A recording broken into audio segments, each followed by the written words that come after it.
Hey everyone, this is another lesson plan I'm doing next week for a observation with my field coordinator. I don't really like the format of this lesson, but this is the lesson format that I have to use with my college whenever they do observations. And I also have to do this format for my self-reflections.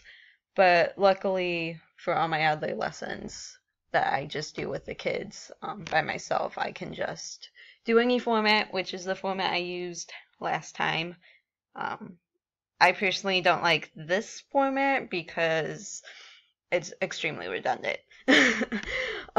Extremely redundant.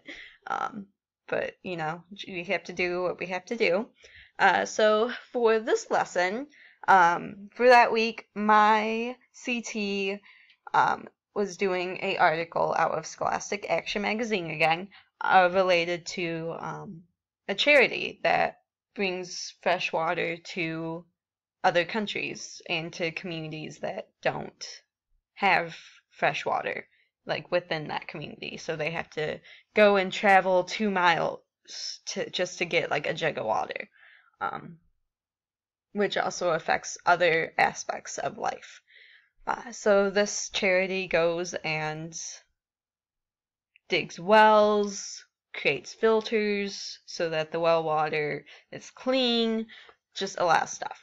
So I decided to do a little research-based lesson off of this article and do a little website scavenger hunt. So that's what this lesson is.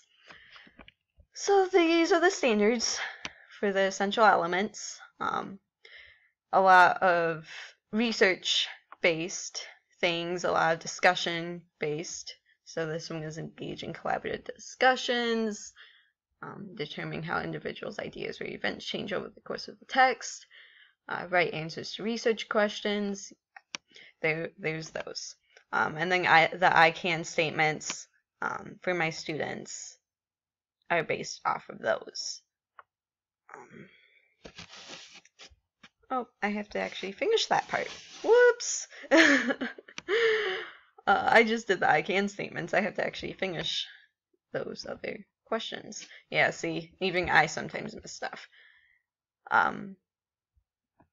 So there's that. Let's see, what will the students be able to do at the end of the lesson? Let's just add that very quick. Students will be able to conduct research and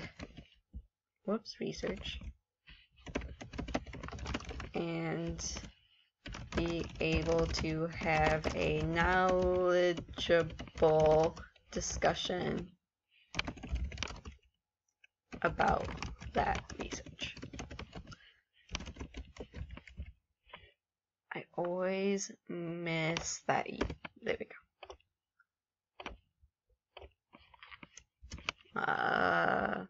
See, it's very redundant. I'll get to that part, the formative assessments. And then what challenges? The challenges that students might encounter are technical difficulties, because this is a very internet-based thing. Technical difficulties, answering higher level questions.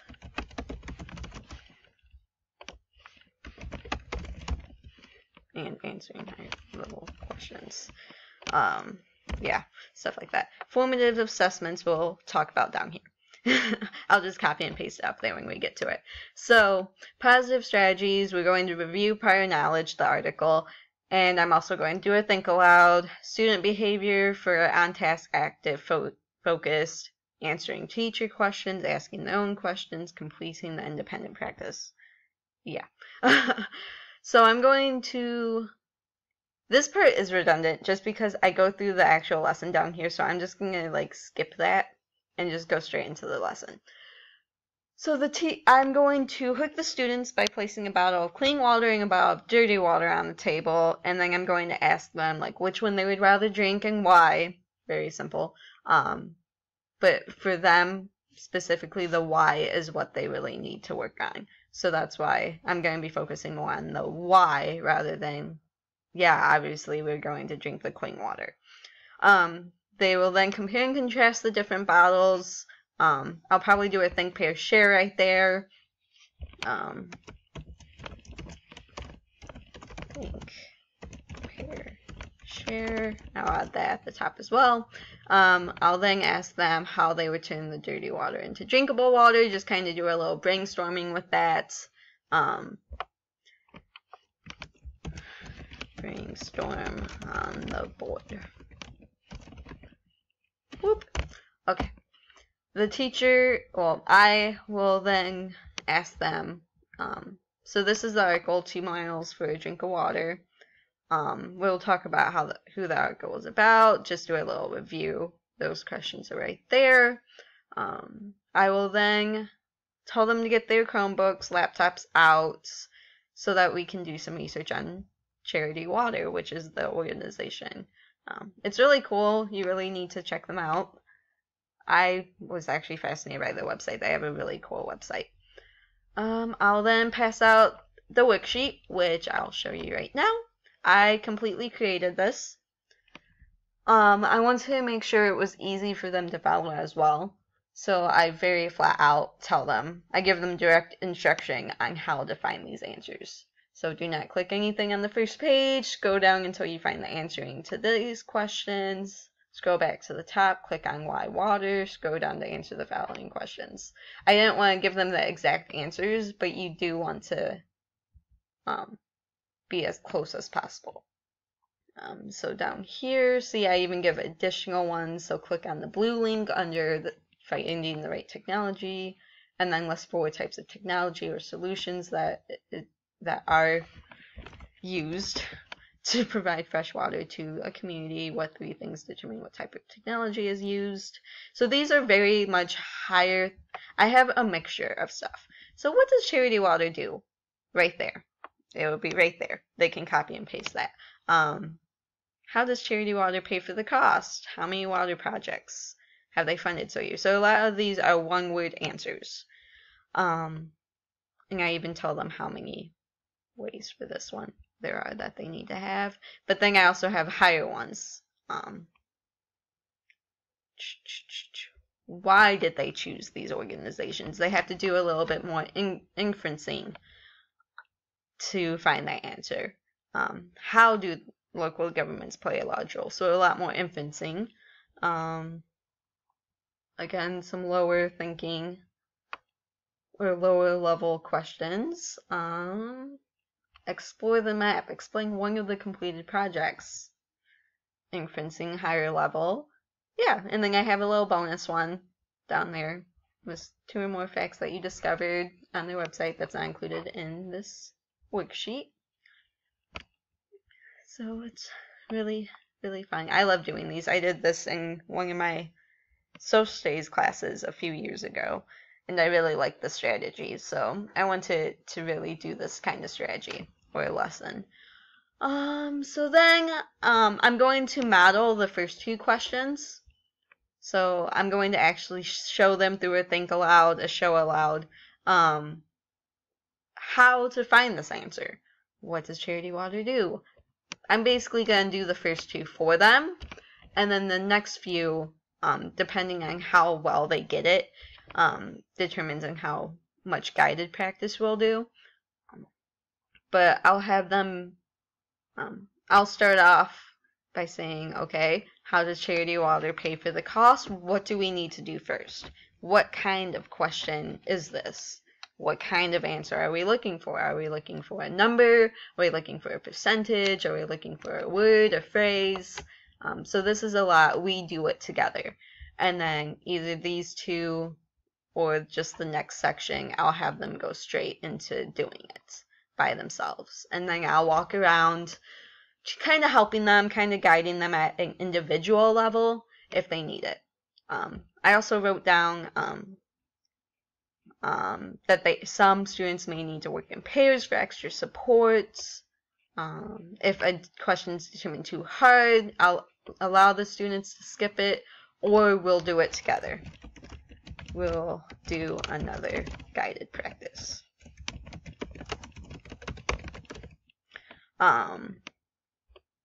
Question has various difficulties. And then I have a little extension for third block because we do a journal question for third block. And another little discussion. If you had to walk 2 miles for a jug of water each morning, what things would you do or not do to make sure that jug of water lasts the whole day for your family? Here's the materials. And then down here, this is where it gets really redundant. I basically just copy and paste the lesson again, only with the specifics. The modeling I do, guided practice we do. This is where the formative assessment comes in. So here's the review questions, the guided practice questions, me just answering questions during independent practice. So here, students will respond and be engaged by answering questions, following along, participating, asking questions. And then here's the formative assessment. Be walking around the classroom during independent work and answering questions. I'll be observing their behavior. I'll be observing their answers, if they get stuck, and then going off of the lesson, furthering the lesson if need be, based off of that. And then also the research worksheet at the end of the lesson will determine that stuff. We'll determine if I need to do another lesson like this. Guided closure. At the end, we'll review the questions. We'll go over them. If there's one or two questions that most of the students struggled with, I'll have a classmate that did find the answer to come up and show them. So that way they're getting more practice with explaining and showing things to other people, which is big for communication skills. Right there, students' involvement. And then I will, again, talk about the I can statements with them and connect them to future learning and careers by telling them, like, hey, these are important in life. This is why you're going to be doing stuff like this your whole life, basically. Let's see. And then assessment, again, the formative assessment, which I'm just going to copy and paste back up at the top.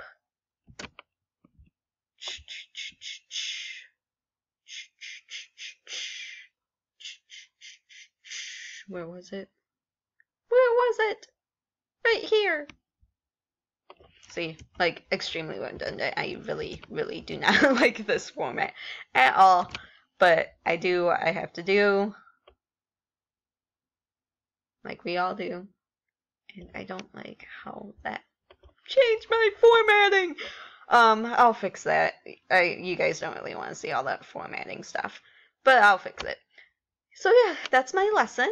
I hope you guys really like it. So yeah. Here's the worksheet I created. It's a 2-page worksheet. I'm kind of worried that it's going to be really long. But I'm going to have my CT look at it and see what she thinks. But yeah, I don't know. I had a lot of fun creating this one. So I hope you guys enjoyed that. Thanks. Bye.